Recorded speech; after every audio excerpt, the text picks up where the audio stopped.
हाँ तो नमस्ते मेरे प्यारे बच्चों, कैसे हैं आप सभी। उम्मीद करता हूँ आप सभी स्वस्थ एवं मज़े में होंगे और आपकी जो पढ़ाई है बहुत ही ज़बरदस्त चल रही होगी। तो चलिए आज हम बच्चों पढ़ने वाले हैं क्लास 12 के हिंदी दिगंत बुक चैप्टर नंबर 4 जिसका नाम है अर्धनारीश्वर। क्या नाम है? अर्धनारीश्वर। अर्धनारीश्वर मतलब क्या हुआ कि आधे नर, आधे नर एवं आधा मादा, अर्थात आधा पुरुष हो गया और आधा महिला हो गया। और दोनों से जो मिला हुआ एक चित्र है जो कल्पित रूप है उसके बारे में पढ़ेंगे। इसमें अर्धनारीश्वर के जितने भी ऑब्जेक्टिव प्रश्न बनते हैं वो सारे प्रश्नों को हम एक ही वीडियो में कवर करने वाले हैं। तो जल्दी से वीडियो को लाइक करके चैनल को सब्सक्राइब कर दीजिएगा एवं अपने दोस्तों में शेयर कर दीजिएगा। तो चलिए बिना टाइम वेस्ट किए आपका क्लास जो है बच्चों शुरू करते हैं। चैप्टर है अर्धनारीश्वर। क्या बच्चों नाम है? चैप्टर का नाम आपको हो गया अर्धनारीश्वर। पेन बच्चों चेंज कर लेते हैं। चैप्टर का भाई नाम है अर्धनारीश्वर। Chapter number 4। कितना चैप्टर नंबर है? तो बच्चों चैप्टर नंबर कितना है? 4 है। इसका नाम क्या है? अर्धनारीश्वर। तो सबसे पहले हम जानेंगे इसके लेखक के बारे में थोड़ा लेखक परिचय हो जाए, है ना। इनका लेखक परिचय हो जाएगा। इनका जो लेखक बच्चों है वो कौन है? रामधारी सिंह दिनकर। क्या भाई नाम है? रामधारी सिंह दिनकर। नाम क्या नाम है? रामधारी सिंह दिनकर। किनका?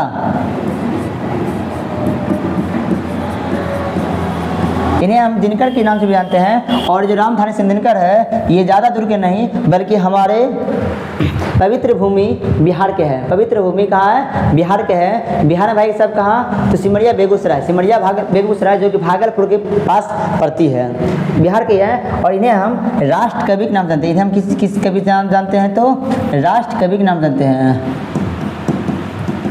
राष्ट्र कवि के भी नाम से जानते हैं भाई। किन्हें? तो रामधारी सिंह दिनकर को। रामधारी सिंह दिनकर को। इनका अगर बच्चों थोड़ा सा कर लेते हैं जन्म का बात करें। अगर इनका जन्म का बात करें तो इनका जन्म हुआ था वो हुआ था 23 सितंबर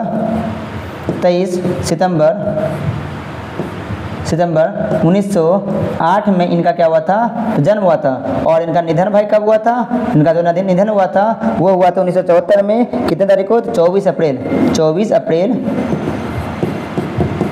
1974 को क्या हुआ था? इनका निधन हो गया था। तो कुछ जो इम्पोर्टेंट लेखक परिचय था वो हम कर चुके हैं। और अब बढ़ेंगे हम प्रश्नों की ओर। देखिए भाई प्रश्न क्या कहता है वो देखते हैं।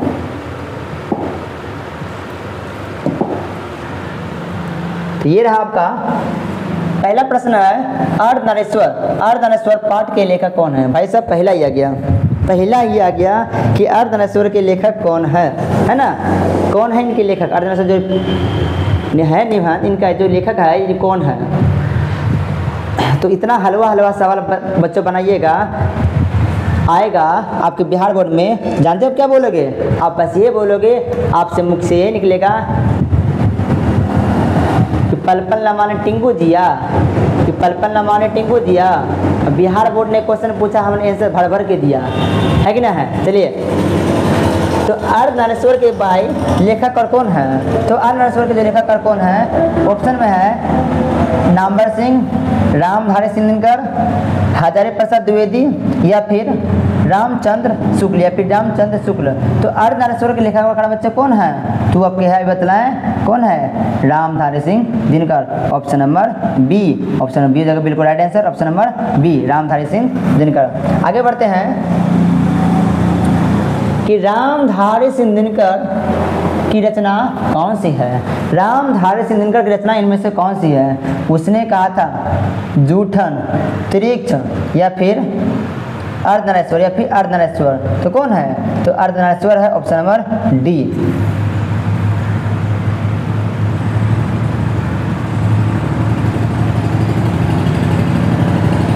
अगला प्रश्न, दिनकर जी का जन्म बिहार के किस जिले में हुआ था?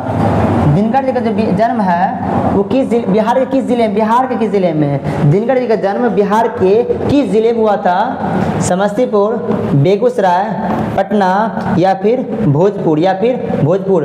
तो दिनकर जी का जो जन्म हुआ है, रामधारी दिनकर जी का जो जन्म हुआ है वो बिहार के बेगूसराय में हुआ है, बेगूसराय सिमरिया में हुआ है ना।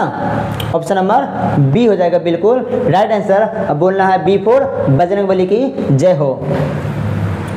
आगे बढ़ेंगे।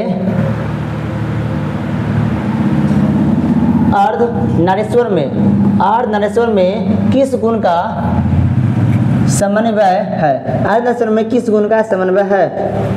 नारी के, पुरुष के, नारी और पुरुष दोनों के, या फिर इनमें से कोई नहीं। तो अर्धनारीश्वर में आधे नर एवं आधे नारी की बात किया गया है, अर्थात ऑप्शन नंबर सी हो जाएगा। सी फोर जाएगा छत्रपति शिवाजी महाराज, सी फोर छत्रपति शिवाजी महाराज। अगला प्रश्न है दिनकर जी की पहली काव्य पुस्तक कौन सी है? दिनकर जी की पहली काव्य पुस्तक कौन सी है? कुरुक्षेत्र, हुंकार, रसवंती या फिर प्राणभंग। दिनकर जी की पहली काव्य पुस्तक कौन सी भाई है? ऑप्शन में कुरुक्षेत्र, हुंकार, रसवंती या फिर प्राणभंग। तो बोलेंगे दिनकर जी की जो पहली काव्य पुस्तक है वो है प्राणभंग। ऑप्शन नंबर डी कर देंगे, डी को कर दीजिएगा, टी कर दीजिएगा। ऑप्शन नंबर डी हो जाएगा बिल्कुल आपका राइट आंसर। आगे बढ़ते हैं। अगला प्रश्न 6 नंबर, छठा प्रश्न आपका है दिनकर जी की पहली कविता किस पत्रिका में प्रकाशित हुए? दिनकर जी की पहली कविता किस पत्रिका में प्रकाशित हुई? सहोदर, छात्र पत्रिका, छात्रमित्र या फिर इनमें से कोई नहीं। तो दिनकर जी की जो पहली कविता किस पत्रिका में थी? तो बच्चों प्रकाशित हुई थी तो छात्र सहोदर से हुआ था। ऑप्शन नंबर ए हो जाएगा बिल्कुल राइट आंसर, ऑप्शन नंबर ए। आगे बढ़ेंगे। सातवां प्रश्न है दिनकर जी की पहली कविता कब प्रकाशित हुई? दिनकर जी की पहली कविता भाई साहब कब प्रकाशित हुई थी? दिनकर जी की जो पहली कविता है ये कब प्रकाशित हुई थी? दिनकर जी की पहली कविता भाई साहब कब प्रकाशित हुई थी? ऑप्शन सुन लो। ऑप्शन में 1920, 1925, 1930 या फिर 1935। तो दिनकर जी जो पहली कविता बच्चों कब प्रकाशित हुई थी? तो 1925 में हो जाएगा, 1925 में हो जाएगा। Option number B, option number B हो जाएगा बिल्कुल राइट आंसर। आगे बढ़ते हैं 8वां नंबर प्रश्न पे। 8वां नंबर प्रश्न है दिनकर जी के अनुसार यदि पति विचार है तो पत्नी क्या है? दिनकर जी के अनुसार अगर पति विचार है भाई पत्नी क्या है? बुद्धि, समझ, भावना। नहीं दिख रहा है? चलिए दिख जाएगा आपको, या इनमें से कोई नहीं। अगर पति जो है, पति क्या है? विचार। पति क्या है? विचार है। पति विचार है तो भाई साहब पत्नी क्या है? पत्नी जो है ये कौन है? ये पत्नी जो है ये कौन है? तो बोलेंगे भावना है। कौन है? भावना है। ऑप्शन नंबर सी हो जाएगा, ऑप्शन नंबर सी बिल्कुल राइट आंसर। सी पर बोलना है छत्रपति शिवाजी महाराज की जय हो। आगे बढ़ते हैं।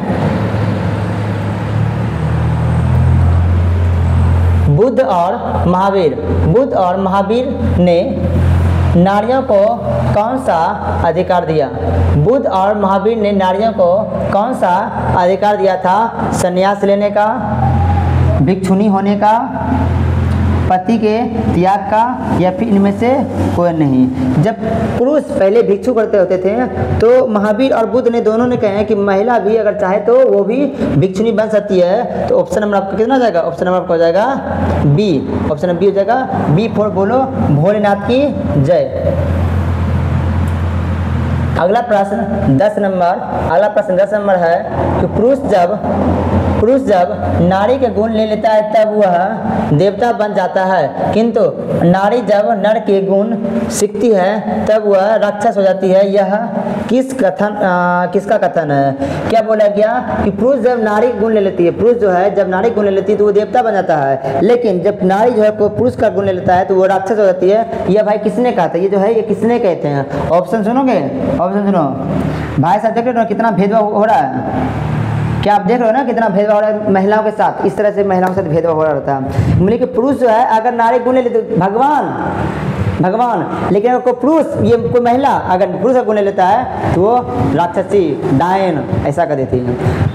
तो ऐसा करने भाई क्या कारण था, देखिए पुरुष जो है उसके अंदर थोड़ा सा दया भावना थोड़ा कम होती है ना, वो तो शमशान से आदमी को जलते हुए देख करके आते हैं तो उनके अंदर क्या डर रहेगा, तो उसके अंदर थोड़ा क्या क्रोध अधिक रहते हैं, लेकिन महिला के अंदर दया भावना अधिक आती है। अगर कोई पुरुष के अंदर दया भावना आ जाए तो वो बोले भगवान है, लेकिन अगर कोई महिला के अंदर आ जाए वो बोला गुण, किसी को मार दे काट दे दया भावना है नहीं तो उसको बोलेगा राक्षस, है ना, ऐसा कहते हैं। ऐसा भाई साहब किसने कहते हैं, दिनकर जी, रविंद्रनाथ का या फिर प्रेमचंद का है या फिर इनमें से कोई नहीं है। तो बोलेंगे भाई साहब ये किनका है, तो प्रेमचंद का है। आपको ऑप्शन नंबर सी हो जाएगा बिल्कुल right answer, option number C पर बोलो सिक्रेट। अरे नहीं सिक्रेट नहीं बोला तुम लोग, अरे तुम लोग बहुत बिगड़ गया है।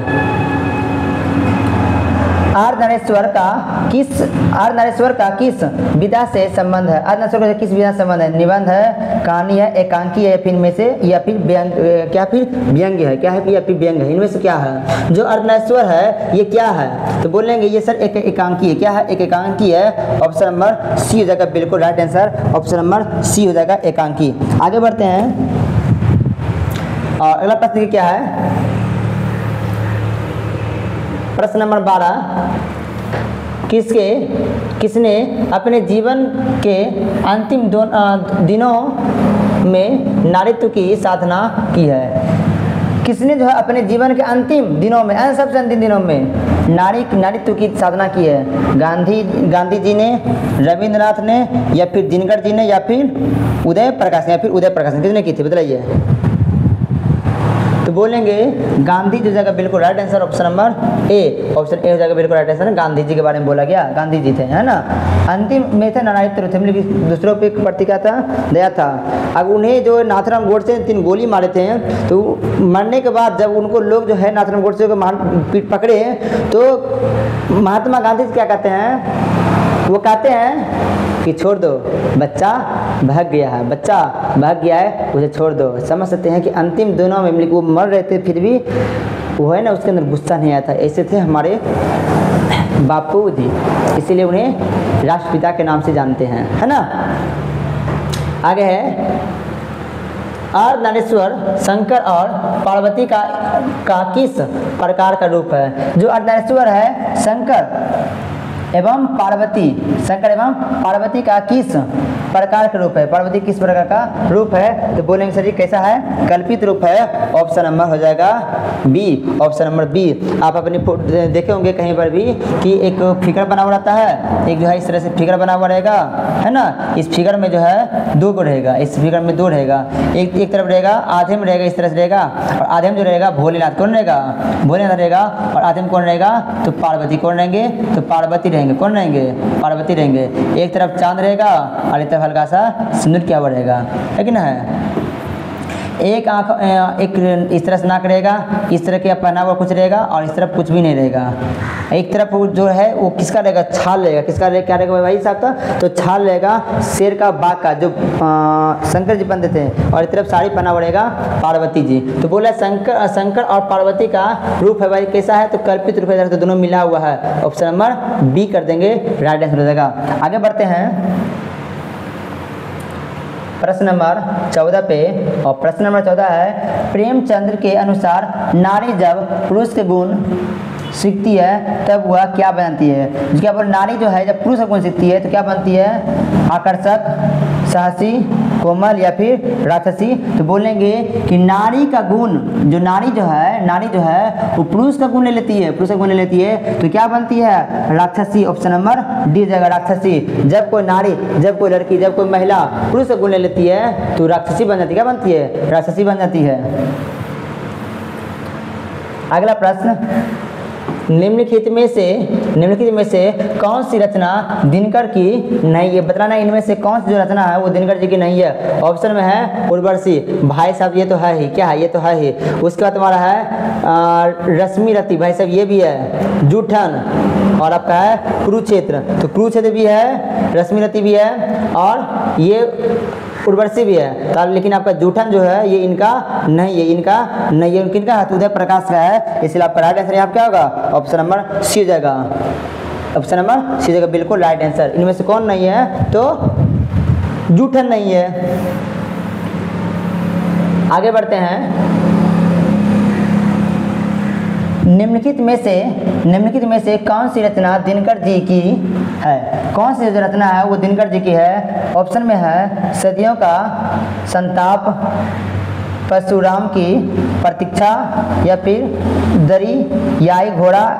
ऑप्शन डी में है रसातल यात्रा। तो बोलेंगे परशुराम की प्रतीक्षा हो जाएगा, option number B right answer. आगे बढ़ते हैं।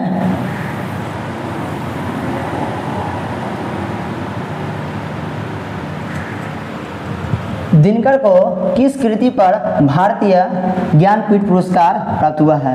दिनकर जी को किस पर जो है, किससे जो है ज्ञानपीठ पुरस्कार दिख रहा है? हाँ, दिनकर जी को किस कृति पर भारतीय ज्ञानपीठ पुरस्कार मिला है? अर्धनारीश्वर, उर्वशी, हुंकार या फिर कुरुक्षेत्र पे किस पे मिला है ज्ञानपीठ पुरस्कार? बतलाइए। थोड़ा पानी पी लेते हैं, थोड़ा आवाज़ जो है भारी हो रहा है।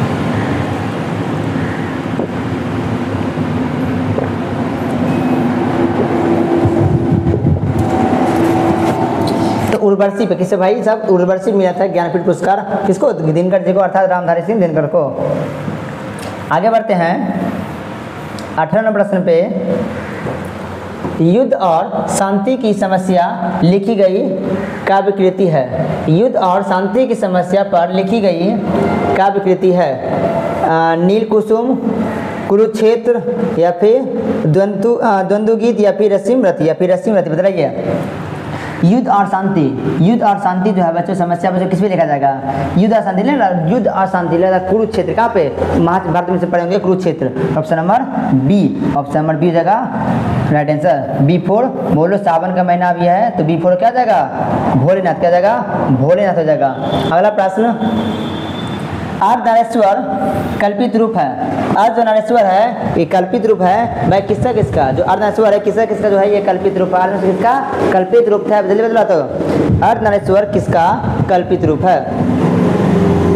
अर्धनारीश्वर किसका कल्पित रूप है? शिव और पार्वती का, राम और सीता का, राधा और कृष्ण का, विष्णु और लक्ष्मी का। अर्धनारीश्वर किसका कल्पित रूप है? तो ये किसका है? ये जो है किसका है? एक तो है आपका शंकर जी। कौन है? शंकर जी। दूसरा आपका है पार्वती। तो कौन हो जाएगा? शिव और पार्वती, अर्थात इसी को शंकर कहते हैं। सुबह ले शिव का नाम, शिव आएंगे तेरे काम। सुबह ले शिव का नाम, शिव आएंगे तेरे काम। चलिए, अच्छा लगा तो लाइक कर दीजिएगा। आगे 20वां प्रश्न, गंधारी भाई साहब कौन थे? दुर्योधन की माँ, कृष्ण की माँ, अर्जुन की माँ, या फिर बलराम की माँ? कौन थी जो गंधारी थी? ये कौन थी जो गंधारी थी? वो है दुर्योधन की माँ थी। दुर्योधन की माँ थी। ऑप्शन नंबर ए, ऑप्शन नंबर ए हो जाएगा बिल्कुल राइट आंसर, ऑप्शन नंबर ए। आगे बढ़ेंगे। अगला प्रश्न, प्रेमचंद्र भाई साहब कौन थे? जो प्रेमचंद्र थे वो कौन थे?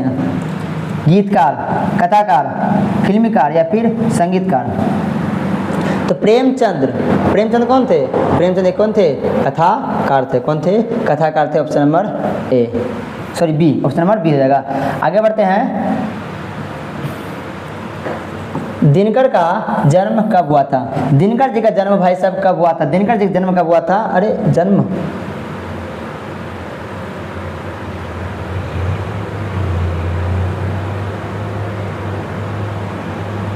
दिनकर जी का जन्म कब हुआ था? ये दिनकर जी का जन्म जो है कब हुआ था? तो 23 सितंबर 1808 में हुआ था। ऑप्शन नंबर ए हो जाएगा बिल्कुल राइट आंसर। आगे बढ़ जाएंगे, अगला प्रश्न 23वां प्रश्न है भाई साहब, ये क्या है कि दिनकर किस युग के कवि हैं? दिनकर जी जो है ये किस युग के कवि है? दिनकर जी किस युग के कवि हैं? भारतेंद्र युग, छायावादी युग, छायावातर युग या फिर नव्य काव्योत्तर दोलन युग? कब कहते हैं? ये थे छायावादोत्तर युग के थे। ऑप्शन नंबर सी हो जाएगा बिल्कुल right answer. Option number C को टिक कर दीजिएगा, ऑप्शन नंबर सी हो जाएगा। आगे बढ़ते हैं, 24वां प्रश्न है, संस्कृति के 4 अध्याय किसकी कृति है? संस्कृति के 4 अध्याय ये किसकी कृति है? संस्कृति के 4 अध्याय किसकी कृति है ना? संस्कृति के 4 अध्याय ये किसकी कृति है? गुलाबदास, हजारी प्रसाद द्विवेदी, आचार्य सीतारमन चतुर्वेदी या फिर रामधारी सिंह दिनकर? किनका है? तो संस्कृत के 4 अध्याय जो है किनका है? ये है रामधारी सिंह दिनकर की है। Option number D. आगे बढ़ते हैं,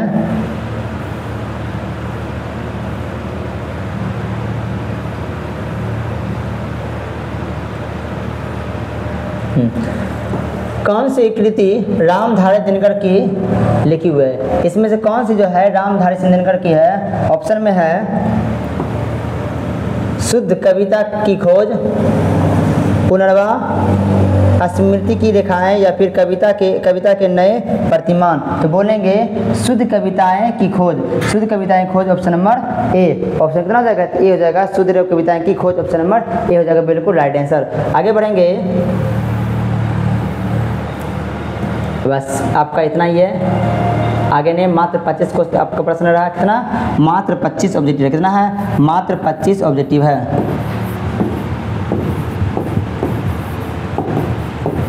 25 आपका ऑब्जेक्टिव रहा, और जो कि सारे जो है वो बहुत ही VVI प्रश्न हैं। तो सारे प्रश्नों को एक बार अपने नोटबुक में लिख ले और उसे याद कर ले। और अगर इस तरह के रोज पढ़िएगा, अभी से आपका तैयारी रहेगा और सारे प्रश्नों को याद कर लीजिएगा, तो एग्जाम में जो है जैसे आपको प्रश्न मिलेगा तो आप बोलिएगा कि पल पल ना माने टिंकू दिया, अब बिहार बोर्ड ने क्वेश्चन पूछा, हमने आंसर भर के दिया। चलिए बच्चों, आज के लिए बस इतना ही। अगर वीडियो अच्छा लगे वीडियो को लाइक करके चैनल को सब्सक्राइब कर दीजिएगा। मिलते हैं नेक्स्ट वीडियो में, तब तक के लिए जय हिंद।